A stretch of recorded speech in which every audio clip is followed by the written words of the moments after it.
Yo, bro. What are you doing? Nothing special, really. Just playing a random Sonic game I found on Roblox. Alright. You know, I've actually been grinding really hard to get the shadows— Wait, stop! What? Go back! Go back! Alright. Jeez.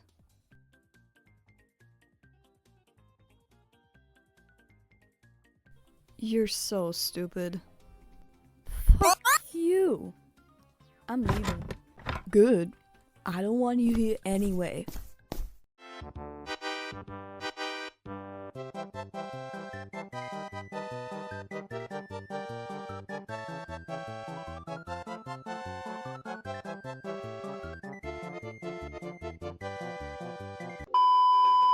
Hello. I'm Yo-Yo. Where have you been? It's been at least a month. Legitimate question. Let's call to mind again what I said months ago. Sketches for yet, but also because I have some pretty important finals coming next month, so you will all probably not be hearing any of my angelic voice anytime soon. You enlightened now? Can I get back to my script, please? Okay. Hello, I'm Yo-Yo, and if you didn't know, I'm a huge steampunk fanatic. Don't believe me? For whatever reason. BLAM! Way too many old-looking notebooks, which I almost never write in, because I doodle in the bad-looking ones instead. BLAM! A really awesome steampunk hat I am not gonna throw because it cost me 50 euros. And it's actually a little bit too small for my head, so it hurts when I wear it, but that is not important. With that all in mind, I was obviously completely starstruck when I saw this skin and immediately rushed to my laptop to search for more skins from this event and...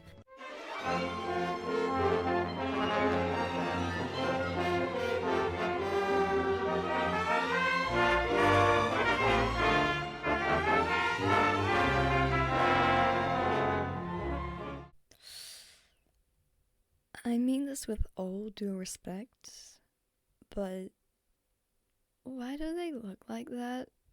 Here's a little history lesson about steampunk for all you uneducated folks out there. Info found on Wikipedia as well as other sources. Steampunk is an ironic variant to the subgenre cyberpunk, largely popularized in the 1980s novel sphere, coined by author K.W. Jester, who's credited to be the originator of said term, with his book Morlock Knight being described as such. Other authors credited as inspirations/godfathers of the steampunk genre are French author Jules Verne, H.G. Wells, Edward S. Ellis, my dad, and the absolutely amazing and acclaimed Mary Shelley. You know, feminist icon and the author of The Frankenstein. Steampunk takes heavy inspiration from Victorian-era England, as well as the industrialization, Belle Epoque France, and the USA Civil War, with a huge emphasis on steam technology, the working class of the Industrial Revolution, and retrofuturism. Think like what people in the past thought the future would look like, sort of like the old rusty ancestor of Y2K or Cybercore, which is just an evolution of cyberpunk and aero, but hey. What initially emerged as a novel genre eventually became a whole subculture, including but not limited to novels, video games, TV shows, and fashion. And now, to finally get back to Sonic and wrap the section of the video up in a nice bow, by looking at these designs, it becomes increasingly obvious that the people designing this didn't know shit about steampunk, let alone were paid enough to care. Just color their clothes in shades of brown, slap some gears and bolts onto them and add random stuff that has nothing to do with anything. And make everyone wear goggles and you're good to go, right? Wrong! When I first saw these outfits, my first thought was, I could do better. And even though I don't consider myself prideful of much, this is an exception. It's important to note where these designs even came from in the first place, so I did some digging and yep, these are official designs. Officially endorsed by Sega. The game my brother was playing wasn't just some silly, slightly laggy fan game on Roblox. Then me ripping into these designs would be completely unfair. No, it's called Sonic Speed Simulator, and it's a multiplayer platforming game made by Game Fam under the Sega license. Meaning they have no excuse for this abomination on Steampunk. But in all honesty, I don't actually have something against these designs. Yeah, they're bland and not really on theme, but it's not like they killed my family and then kicked me in the head or something. The fact that we've even got skins of something so relatively niche like steampunk in the first place, and the fact that at least 1 out of 4 designs is absolute peak, that may be a little bit biased, makes me more than happy. I just felt like re-emphasizing that.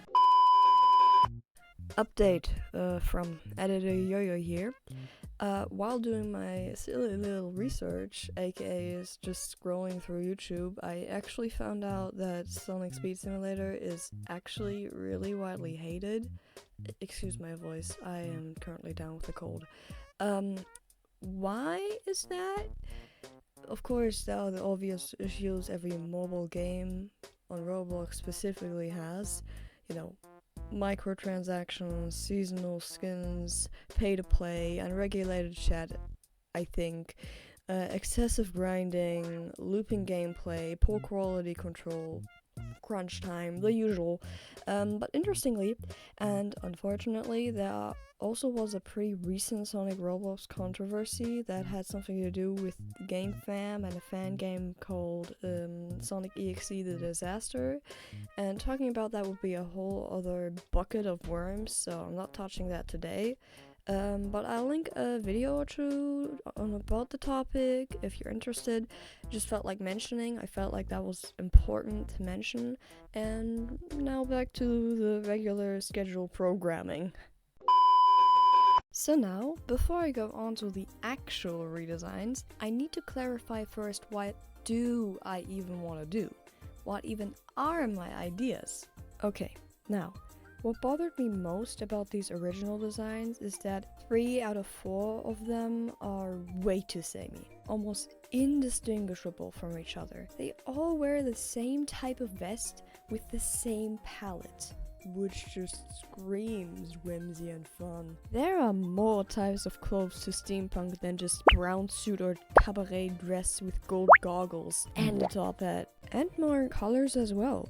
Though it is true that most steampunk outfits use a brown palette, so I kinda get it, but that doesn't make them unique enough for me. So everyone now gets an associated color and color palette to make them more distinct. And their original fur coloring changes too, so it better fits the aesthetic. You know, bright red and blue just don't go well with the more muted colors that are associated with steampunk. Part of the fun of steampunk to me is how historical everyday life and professions get twisted into something so fun and cool. Like, for example, a barber now wields a huge scissor or something like that. Fun, abstract, exaggerated depictions of real life stuff, you know? So, for funsies, they all have specific skills and professions associated with them, because I think it would be fun. Keeping all of this in mind, now on to the actual redesigns. Okay, now, right after opening Clip Studio Paint to begin my process, I was then hit with the crushing realization that I actually didn't have a smidge of a clue of what I wanted to do for the art style for this godforsaken project. Like, I had the ground rules and basic ideas down, but how do you make something look, you know, like steampunk? I couldn't just cel shade it and use my regular textured pen. That wouldn't fit with the art style. So after frantically trying out pens, I ended up choosing a chalk-like pen and took a more paint-like approach, which I don't usually do, but it fits here, I think. As for Sonic himself, I mentioned before how I wanted to associate specific professions with them, to give them a more distinct theming, and my stupid mind immediately jumped to mailman.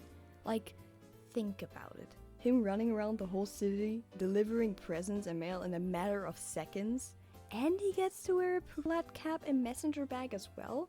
Hell yeah, I think that would be amazing. I kinda like the boom-esque bandages they gave him, but I couldn't find a way to incorporate them in a meaningful way, so I cut it. You could be thinking that all of these itty-bitty details might be a bit overkill, especially since I'm redesigning game models, which are supposed to be simple, and I would agree if it wasn't for the fact that steampunk has an inherently detailed fashion sense.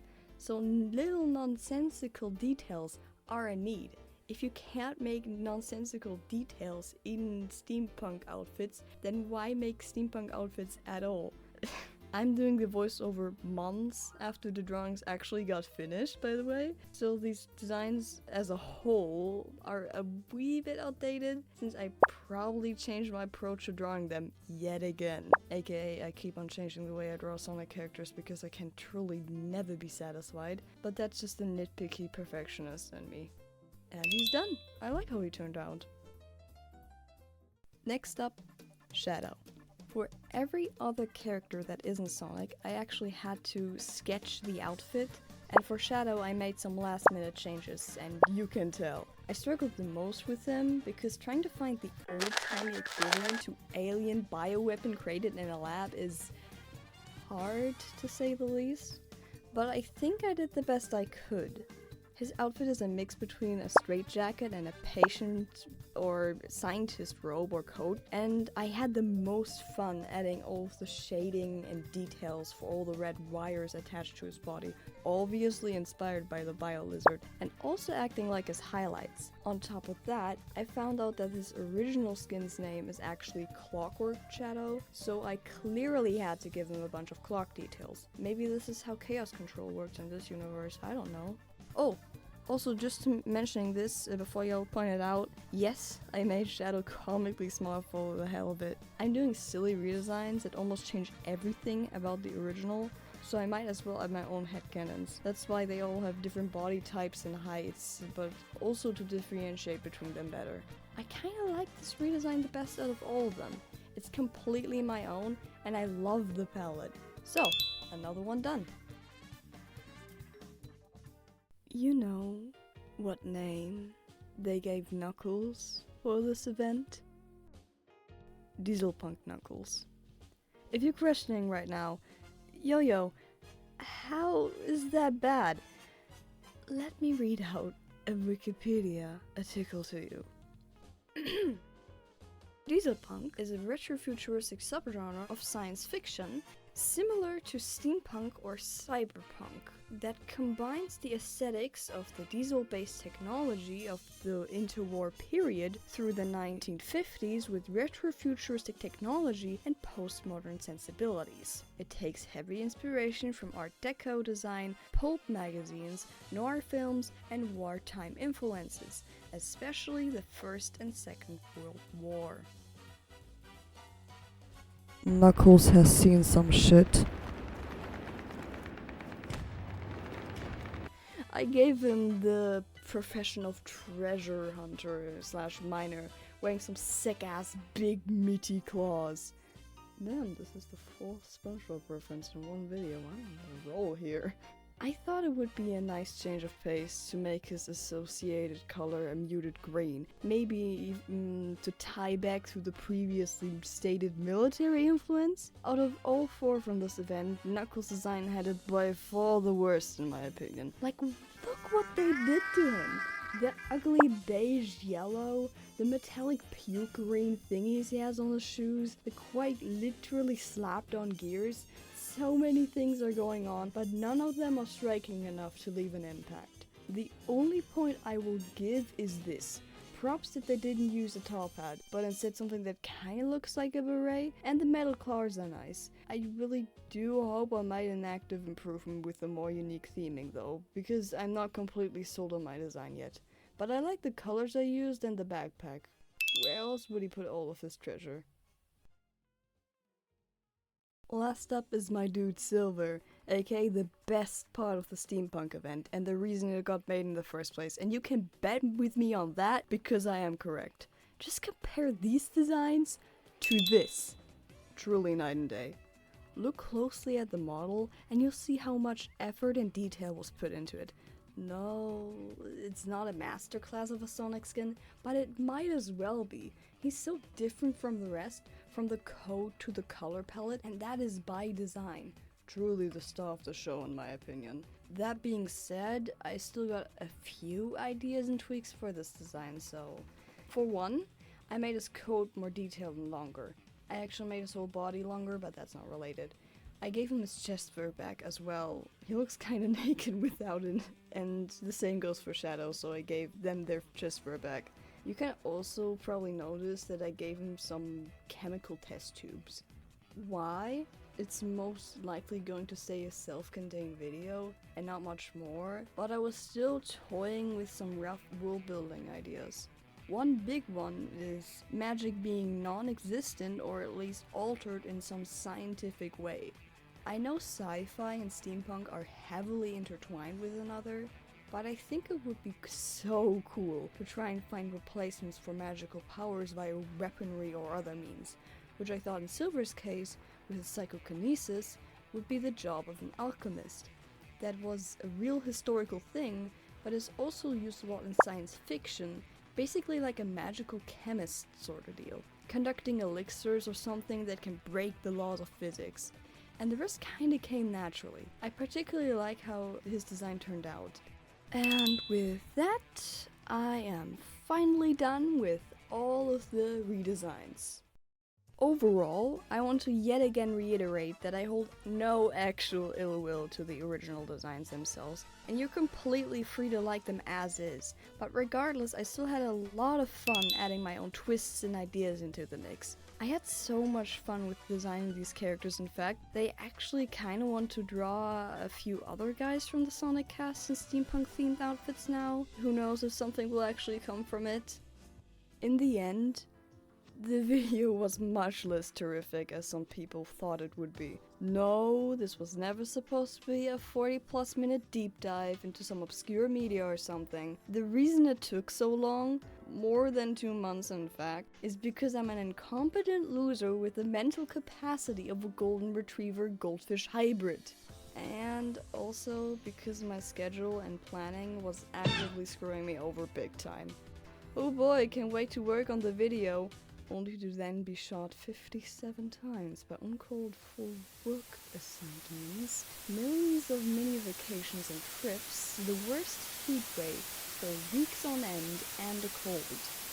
Also, my planning for the video was utterly horrible. Cutting the video into parts and finishing those individually and not step by step? What was I thinking? Next video is hopefully not gonna leave y'all asking if Yo-Yo really went out just to get the milk.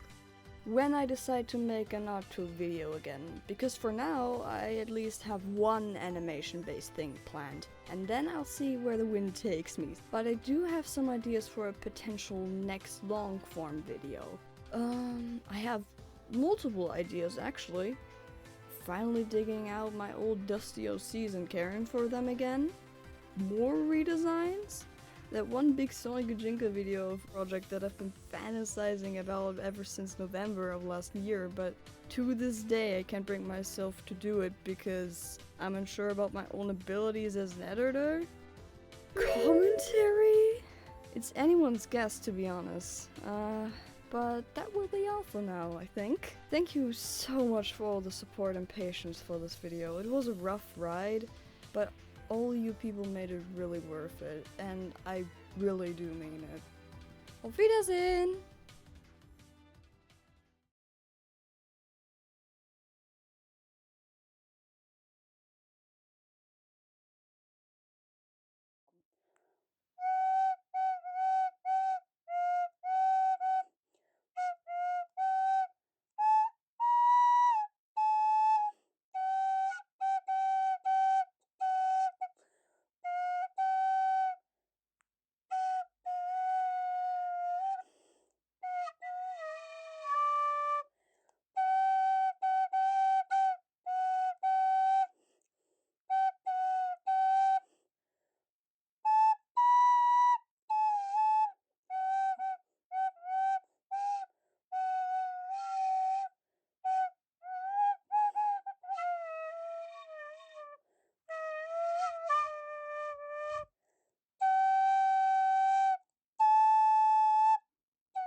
look, he's a cutie. He's the guy.